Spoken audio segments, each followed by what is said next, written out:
Assalamualaikum warahmatullahi wabarakatuh, kawan-kawan. Di vlog saya kali ini, saya ingin menegaskan ulang tentang inovasi di ELT Department di Indonesia ya. Eh, Mungkin masih banyak yang penasaran. Dalam PhD project saya menanamkan DNA inovasi itu seperti apa. Saya cerita sedikit tentang riset project saya di Charles Darwin University. Riset saya itu uh, tentang pengembangan agency di academic writing course di jurusan pendidikan bahasa Inggris ya. Yang saya lakukan adalah saya mendekati academic writing dengan cara yang tidak biasa. Orang biasanya menggunakan grammar linguistik untuk mengajarkan academic writing, tapi saya malah menggunakan intonations, emotions, speech rhythm, dan aesthetics gitu ya. Pun saya tidak menggunakan pendekatan deskriptif dalam riset saya, jadi tidak membuat deskripsi atau tidak menggunakan deskripsi seperti yang para linguis itu ciptakan. Jadi benar-benar student centered learning experience lah yang dibangun gitu ya. Di riset PhD saya menggunakan theories of learning berbasis neuroscience, campuran sih, ada sosiologi, ada semiotics, prinsip-prinsip mendasar dari sosiologi juga dipakai gitu ya, jadi gado-gado. Pendekatannya sangat interdisipliner, membuat kepala pening ya. Kayaknya saya lebih senang kepala saya seperti Shaolin, nggak tahu, lebih gampang mikir kali ya kalau kalau rambut rambut pendek seperti ini. Oke, jadi saya menegaskan bahwa inovasi itu bisa dilakukan kalau kita benar-benar mau mendekati pendidikan literasi dengan cara yang baru. Sebagai Muslim, kita selalu diajarkan Nabi kita tercinta Muhammad SAW untuk ngambil jalan yang berbeda ketika berangkat ke masjid pas Jumatan dan pulang Jumatan. Ya, Nabi menegaskan ada pengalaman baru yang memang harus diukir dari satu Jumat ke Jumat lainnya. Itu saya sih terkesima gitu ya dengan Nabi gitu. Kenapa beliau selalu mengingatkan kita untuk ngambil jalur yang berbeda ketika sholat Id ya misalnya. Ternyata memang secara neuroscience sangat masuk akal. Kebaruan itu memang sesuatu yang diinginkan oleh otak kita gitu. Bayangkan kalau kawan-kawan makan 5 kali atau 4 kali atau 3 kali, makan dari pagi sampai malam rendang terus, mulek-mulek gitu ya. Jadi bagaimanapun otak kita itu selalu mendesain, mendrive diri kita untuk sesuatu yang baru lah gitu ya. Nah, inovasi dalam riset saya itu salah satunya eh, apa ya, ditanamkan lewat pendekatan ya, cara mendekati academic writing dan yang cara berbeda.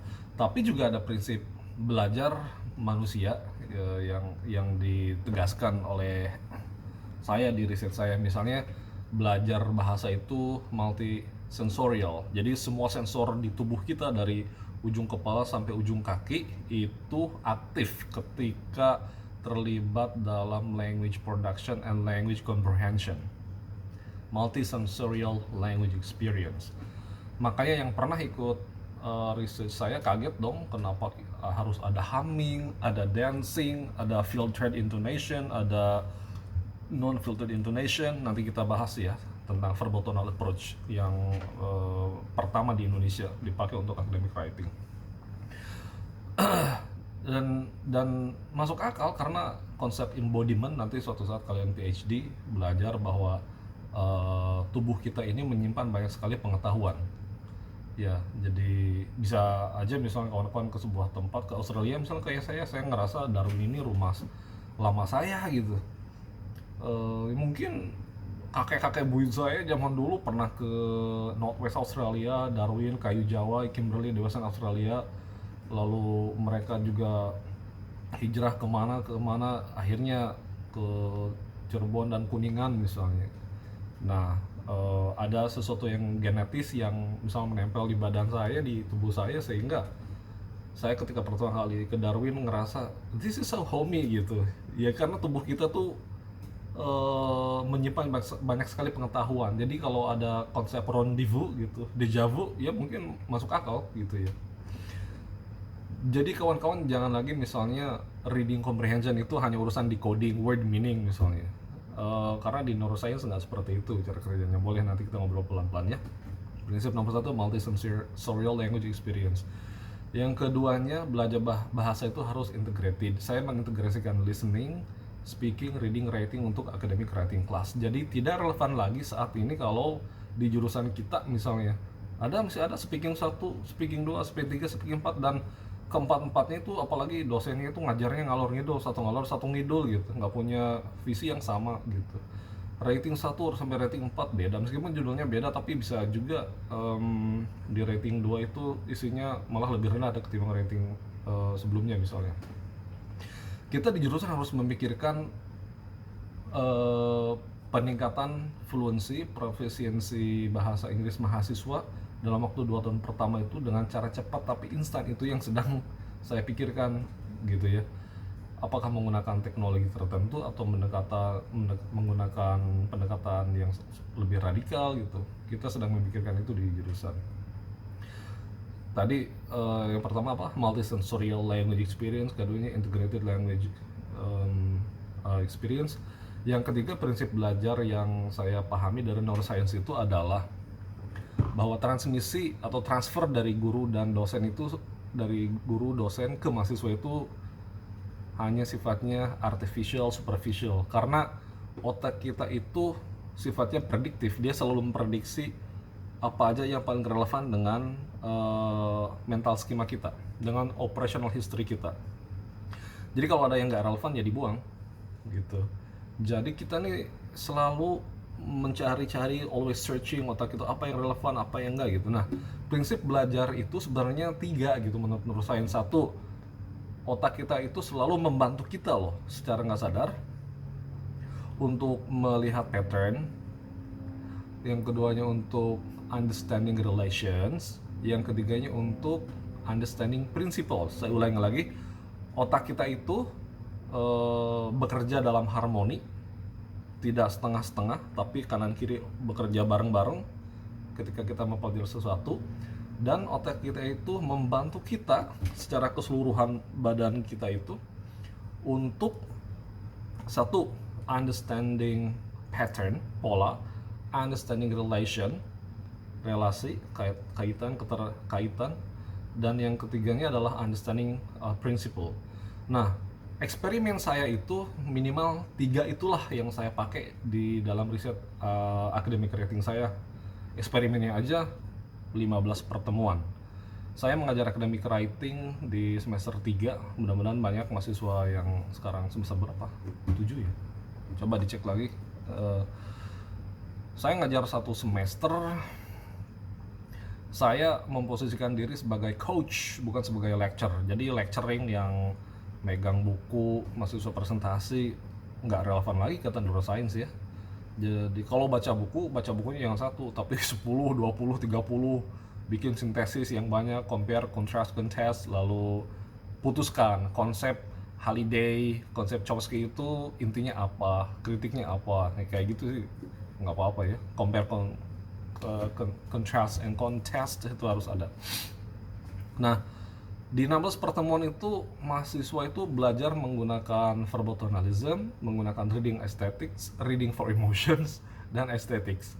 Jadi saya menggunakan 3 learning tools. Kenapa kita butuh 3 tools?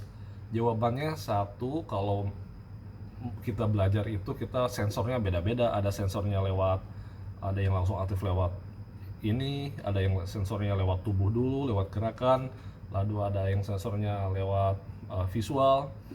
Jadi saya menggabungkan ketiganya agar mahasiswa itu mendapat sensorial experience yang kaya. Saya kalau pakai grammar atau pakai linguistik doang, sensornya cuma 1, dan itu sensornya di otak kiri. Tapi kalau di sini saya memaksimalkan kinerja otak kanan dulu sebelum gatekeeping function yang ada di otak kirinya jalan gitu ya. Sebelum otak kirinya nanti memproses untuk long term storage. Nah, pendekatan ini saya klaim berhasil karena bulan Oktober kemarin itu kedua kalinya saya ketemu Profesor Andrew Lyon. Beliau tuh orang Australia tapi tugasnya di Suranari University of Technology, datang ke sini Oktober 2019. Oktober ya, sebelum kami ke Sydney. Saya sebulan dengan beliau mengecek data. Apa yang terjadi ketika saya menggunakan pendekatan neuroscience di riset saya? Saya itu mengajar 2 kelas eksperimen, kelas C dan kelas D, semester 3C dan kelas D. Sementara 3A sama 3B-nya dipegang oleh Pak Zaki ya, kolega kami. Berdasarkan tradisi kita di IAIN Cirebon itu, terutama di tadris bahasa Inggris, kelas A itu biasanya dihuni oleh orang-orang yang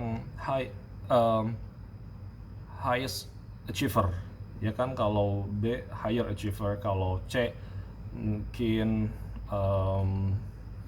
low achieving atau lower achieving students, yang D itu lowest achieving students. Artinya 2 kelas A B, pertama itu yang jagoan-jagoannya, yang C D itu ceritanya kandang dalam tanda kutip untuk yang weak students, berdasarkan tes diagnosa yang grammar speaking gitu ya. Saya sih dari awal nggak begitu percaya it's gonna work, karena jurusan kita juga tidak memberi treatment yang berbeda kan untuk 4 kelas itu.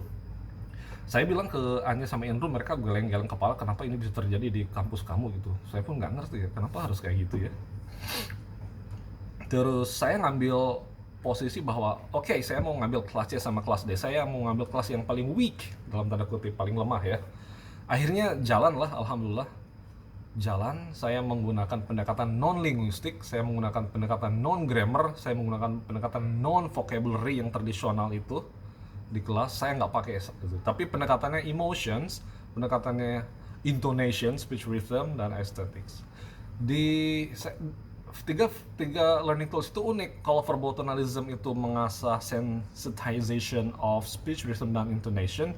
Jadi syarat membaca menulis itu adalah kita harus berada dalam kondisi untuk memahami pola speech rhythm dan intonation dalam bahasa Inggris itu seperti apa, itu harus kita tangkap dulu. Di verbal tonalism itu juga mahasiswa disuruh humming, disuruh dancing. Ketika mereka humming gitu ya, kenapa harus pakai dancing? Apa alasannya? Untuk mempertegas memori. Kalau belajar grammar aja itu kita memorizing, itu memorinya cuma satu layer yang ini, tapi ada humming, ada dancing. Nanti kita praktekin ya verbal tonal approach seperti apa di vlog selanjutnya. Nah, penguatan memori itu penting. Jadi mahasiswa itu kalau lupa di sini, oh iya di sini ada ingat. Jadi memori itu kerjanya bukan hanya di sebagian kiri, bagian kanan, tapi tersimpan di mana-mana gitu ya. Dan di sini juga tersimpan memori gitu. Jadi kalau misalnya kita, dan ada konsep bone conduction itu kan, bahwa tulang kita itu merekam juga speech. Jadi vestibular sistem kita tuh yang dekat telinga itu juga merekam speech sound lewat tulang dan otot kita. Makanya pastikan kawan-kawan itu punya otot yang kuat, tulang yang kuat gitu ya. Olahraga, khususnya karate lah, khususnya bela diri. Nanti mungkin kawan-kawan bisa cerita kenapa bela diri itu sangat saya sukai. Ternyata memang itu ada hubungannya dengan kemampuan kita mempersepsi bunyi, dan itu ada hubungannya dengan comprehension of language ya. Itu di verbal tonalism. Di reading for emotion, saya menggunakan itu untuk membantu mahasiswa structuring the text dengan menggunakan efek-efek apa sih, emotion apa yang muncul ketika kita menulis seperti ini. Karena dari setiap kalimat paragraf itu ada emotionnya kan, dan itu kita hanya menggunakan feeling inventory yang bisa di-download gratis di YouTube, tapi memang pendekatan neuroscience-nya agak ribet ya. Boleh nanti kita share dengan itu. Sementara yang di aesthetics learning tool yang ketiga itu, saya membantu mahasiswa menggunakan speech analyzer, Pratt atau WinPitch ya, untuk melihat bagaimana intonasi mereka, intonasi teks yang mereka tulis. Jadi ketika mereka sudah nulis, mereka akan melafalkan itu, direkam dan dilihat intonational graph-nya. Kita menggunakan laws of aesthetics, peak shift-nya di mana di bagian yang paling utama dari sebuah intonation ini, mana simetrisnya, di mana bagian-bagian lainnya gitu ya. Dengan pendekatan itu mereka bisa, kalau misalnya ada salah bisa dibenerin lagi, sehingga alur intonasi itu sesuai dengan prinsip aesthetics yang biasa dipakai dalam memahami seni. Jadi saya menggunakan pendekatan neuroscience itu untuk menegaskan bahwa academic writing juga adalah sebuah karya artistik gitu ya. Nanti bisa ngobrol lagi lebih banyak itu. Nah, ketika Oktober 2019 kemarin, profesor saya dua-duanya kaget di sini. Lala, this is a miracle. Ternyata apa? Di pretest kelas C sama kelas D itu tertinggal jauh oleh kelas A sama kelas B, dan memang status quo-nya memang seperti itu kan. Tapi setelah diajar selama 15 pertemuan menggunakan pendekatan yang berbeda, yang non linguistik, ternyata yang tadi kelas yang paling lemah itu jadi kelas yang paling kuat. The weakest became the strongest. Terus kelas yang paling kuat A sama B itu justru yang jadi kelas yang paling tertinggal. Wah, jangannya saya klaim sepihak. Yang enggak lah, ada hitungan statistiknya yang menegaskan bahwa memang kelas A sama B menggunakan pendekatan genre-based approach misalnya itu tertinggal sama kawan-kawan yang di kelas C sama D. Saya pun merekrut independent writers, jadi saya harus meng-hire professional writers ya untuk menilai semua tulisan mahasiswa di pretest sama post-testnya. Memang ada satu writer yang strict banget nilainya, tapi ternyata setelah kami hitung kesimpulannya sama. Yang paling lemah, kelas paling lemah jadi kelas paling kuat, dan kelas paling kuat jadi paling lemah di ujung. Lalu kita bahasa Sundanya ngajenghok, how could this happen gitu ya. Ternyata memang kalau kita menggunakan pendekatan learning itu kita bisa membuat apa ya, diri kita tercengang karena hasilnya memang luar biasa. Verbotonalism itu dipakai di Cina untuk speaking, untuk listening, tapi di saya dipakai untuk empat-empatnya ceritanya. Meskipun saya nggak melakukan tes listening khusus ya, mungkin di postdoc saya nanti saya bisa di breakdown satu-satu. Lalu kata Profesor Andrew Lyon, ini benar-benar miracle Lala. Dia bilang miracle, jarang-jarang loh. Saya padahal sebelum riset PhD itu saya deg-degan karena saya berangkat dari tradisi functional linguistik, saya berangkat dari tradisi genre based approach. Saya datang ke sini mau riset itu, ternyata saya dimurtadkan oleh kedua profesor saya. Lala, kita ke area sini deh, kamu baca deh ini neuroscience, kamu baca ini. Ternyata itu ada lahan riset yang ternyata akan sangat besar sekali untuk kita ambil hikmahnya gitu. Jadi kalau mau berinovasi memang kita harus bergerak dulu nih, kitanya mau nggak terbuka terhadap ide-ide baru gitu. Tapi memang kawan-kawan harus tetap belajar linguistik di jurusan. Tapi di titik tertentu munculkan diri kalian jadi antagonis. Ini linguistik ini dipakainya seperti apa sih? Kelemahan-kelebihan linguistik yang dipakai untuk pedagogi pendidikan bahasa Inggris itu apa misalnya? Gitu ya. Nanti suatu saat kawan-kawan bisa baca publikasi saya, insya Allah tahun ini akan keluar setelah saya submit. Bagaimana ya caranya mengorganisir 3 learning tools dipakai dalam kelas yang academic writing, dan saya nggak pernah ketemu mahasiswanya, nggak kenal saya ketemu co-teacher saya Mbak Haira juga baru kemarin kan gitu ya. Jadi kesimpulan pendeknya adalah kalau kita menggunakan pendekatan neuroscience dan tools yang kita pakai di kelas itu sesuai dengan cara kerja otak kita, maka kita bisa merubah keadaan 180 derajat. Mahasiswa yang tadinya kita anggap tertinggal malah jadi jagoan loh di situ. Seandainya saya bisa ketemu mahasiswa eksperimen saya lagi, mungkin akan riset lagi gitu ya. Ini temuan yang sangat menarik gitu ya. Karena saya ini dosen tetap di IAIN Syekh Nurjati Cirebon di bawah kendalinya Kementerian Agama, dan beasiswa PhD saya juga dibiayai oleh Morat. Maka di titik ini saya berbangga hati karena telah diberikan kesempatan untuk mempelajari sesuatu yang tidak pernah orang pelajari, yaitu mendekati academic writing dengan menggunakan pendekatan intonations, emotions, di mana neuroscience menjadi basis utama informing theories-nya. Nah, saya mengajak kawan-kawan untuk pelan-pelan, ayo dong buka wawasan, beranikan diri. Kalau memang niat belajar kawan-kawan itu adalah untuk perbaikan diri, perbaikan nasib bisa, karena bisa dong diniatin dari sekarang mau PhD atau master ke Australia. Nggak tahu ya, tapi di masa depan akan ada pandemi kayak gini lagi nggak ya, kita harus mikir. Makanya ini saatnya jurusan kita bebenah sebelum IAIN Syahnur Jati Cirebon jadi UIN. Jadi sebelum jadi UIN itu kita sudah membangun DNA keilmuan yang baru. Maaf, saya sih nggak tertarik membaca proposal skripsi yang aneh-aneh gitu ya. Coba kawan-kawan lihat satu dosen membimbing 20 misalnya, idenya tuh sama semua misalnya. Coba dilihat lah gitu ya.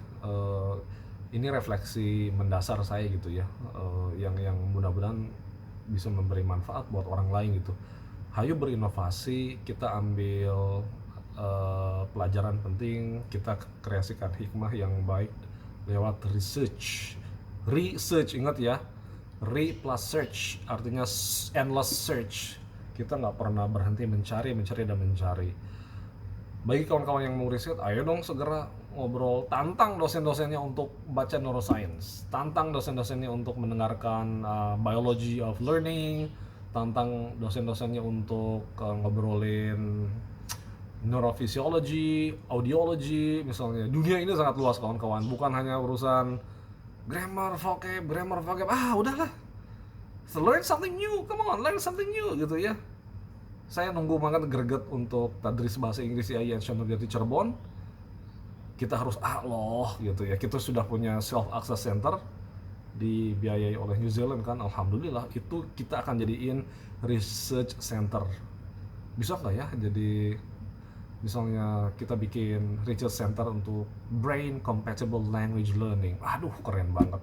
Saya tunggu komentarnya, saya tunggu saya nggak pakai Twitter ya. Saya tunggu postingannya di Instagram. Mudah-mudahan saya udah follow kawan-kawan semua. Selamat belajar, ambil hikmah dari apa yang saya share di sini. Juga saya bersiap berkolaborasi dengan kawan-kawan, dengan Pak Dr. Wahid Nasruddin, kakak seperguruan saya. Semoga berkah belajarnya, oke? Saya tunggu komentarnya. Assalamualaikum warahmatullahi wabarakatuh.